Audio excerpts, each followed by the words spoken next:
તો આ તરફ ગીર સોમનાથમાં આરોગ્ય કેન્દ્રની બિસ્માર હાલત જોવા મળી। તલાલા સામૂહિક આરોગ્ય કેન્દ્રમાં પોપડા પડી રહ્યા છે। આરોગ્ય કેન્દ્રમાં ઓપરેશન રૂમના પોપડા પડી રહ્યા છે। અહીં આરોગ્ય કેન્દ્રનું જ આરોગ્ય ખરાબ છે। જ્યાં જનની આપે છે જન્મ, ત્યાં માથે મંડરાય છે મોત। ખંડેર હાલતમાં જોખમી સારવાર લેતા નાગરિકો મજબૂર બન્યા છે। ફરી ગત રાતે ડિલિવરી રૂમમાં પોપડા ખરી પડ્યા હતા। તાત્કાલિક દર્દીઓને બીજા રૂમમાં શિફ્ટ કરાયા હતા।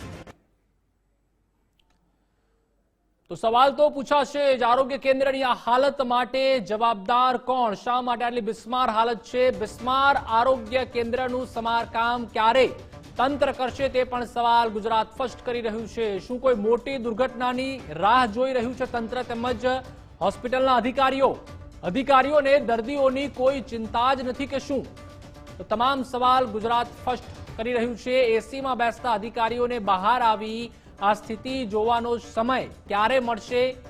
આરોગ્ય કેન્દ્રની આ હાલત માટે કોણ કોણ જવાબદાર છે તે સવાલ થઈ રહ્યા છે। બિસ્માર આરોગ્ય કેન્દ્રનું સમારકામ ક્યારે થશે? તલાલાની આ હોસ્પિટલ છે, તો જ્યાં પ્રસૂતિ ગૃહ છે ત્યાં આ રીતે પોપડા છે તે ખરી રહ્યા છે।